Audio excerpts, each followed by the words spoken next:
Superannuation is a way of saving for retirement here in Australia, and here your employer must pay a percentage of your earnings into your super account, and your super fund invests the money until you retire. And conceptually, this scheme is so bulletproof that almost everyone with an average salary can be guaranteed to retire with a reasonable amount of money in their pockets. So, how does it work? Well, in Australia, we have the scheme called the Superannuation Guarantee, or SG for short, where your employer must pay a percentage of your ordinary time earnings in addition to your wages into your super fund.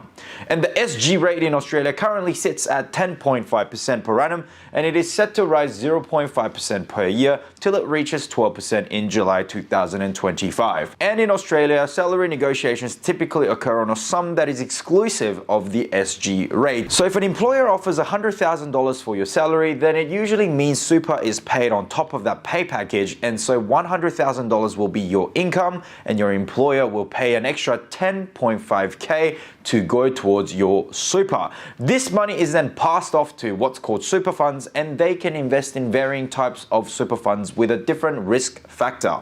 Usually, Superfunds do not invest into asset classes that are too risky, as they are regulated by a government body called APRA. So you can be assured that assets like crypto doesn't really make it on the list. However, you can slide your risk profile to expose yourself to more risk, expecting a higher gain over a longer period of time, all the way to just holding cash. So all super funds will usually allow you to pick and choose from a variety of options with varying degrees of risks, and usually they're based on your life stage. They'll take a bigger risk when you're younger and less risk when you are older. Here you can see that for a late 20s person like myself, CommBank's super fund has the following allocation. Global shares take up the bulk of the portfolio, which is arguably a heavier weighting in the more risky asset class in comparison to the global fixed interest, which is arguably a lower risk with lower weighting of my fund. And the allocation of assets will likely change as I age through my years, and the plan is that by the time I'm retired, and typically early to mid 60s, I will be rich. But of course, an even better plan is to smash the like button, subscribe, and ring that notification bell so that you can stay updated and well informed with videos like this.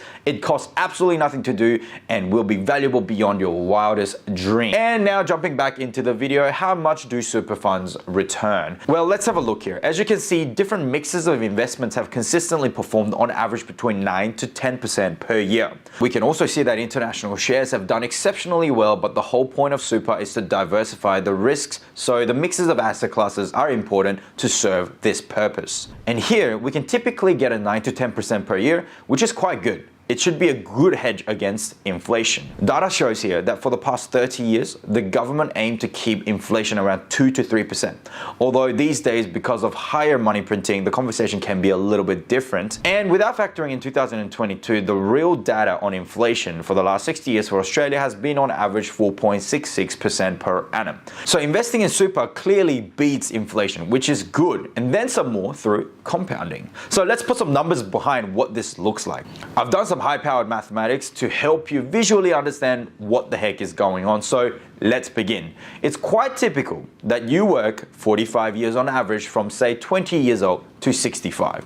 An average Australian graduate makes $72,000 per annum in 2022 according to this data, and average growth in salary is say 2% per annum as a lower estimate based on the annual salary growth rate between 1998 to 2022. Now, based on this, you'll make $172,000 per year the year before you retire, or in 45 years time from now. And you can see here that more than $620,000 would have been paid into your super as the principal, that over the course of 45 years on 8% return from the underestimated average performance of super funds that we have previously seen, your super by the time you are 65 years old will be worth, a drumroll please, at $4.24 million.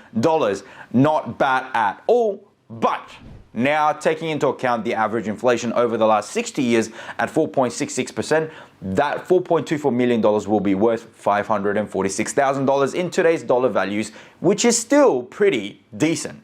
Now, provided an average life expectancy of 82.9 years in Australia, your super will be used for a good 18 years, which means you can use a good $30,000 per annum after adjusting for inflation.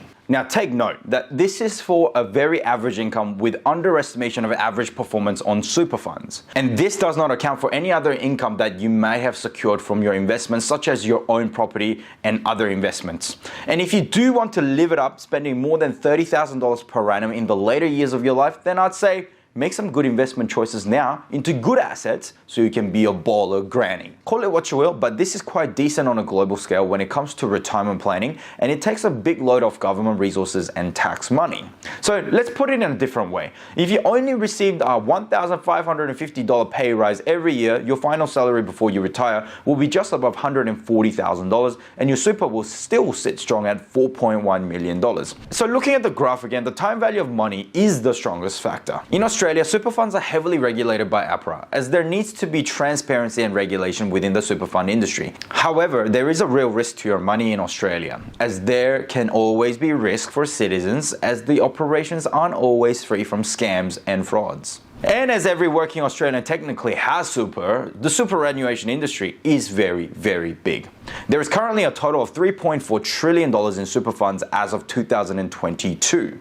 It has been researched that on average, fees on managed super funds clock in around 1% per annum, which means that there is a good $34 billion income to the industry each year.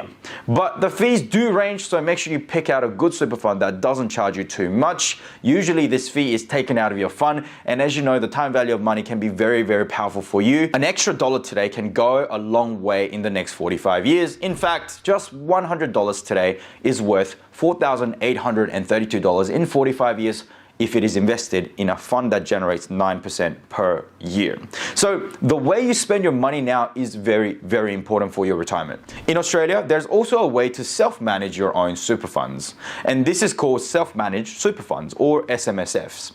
You can invest in shares and real estate and a list of other allowed investment activities to take control of your own super investment. If you think that you can do a better job than super funds and you'd rather do it yourself than pay fees on your super fund, then this is a great option too. However, you need to do the work and the research on how to invest your super and where to actually allocate your funds. But I suggest that the easiest thing you can do is just go and mimic the asset allocation of the super funds yourself on various indices. That takes minimal effort and very low cost to do. But most people use self-managed super funds to engage in their own investment activities, as there are great tax concessions to it as well. With investment income tax capped at 15%, SMSFs can be a very good tax strategy, as Australian individual tax rate can climb as high as 45%. However, the data on SMSF is not particularly convincing, as for many years, the SMSFs have underperformed APRA regulated super funds on average. However, if you're the type of person who rides the line above average, hey, the world is your oyster and go for gold. But in other case, SMSFs require advice and research, so make sure you seek the right financial, tax and legal advice. Overall, this is Australia's plan to make everyone rich when the citizens graduate from their working life. What do you think about the Australian super? Is it a nice disciplinary action we all need, or is it just a scam? Let us know in the comments.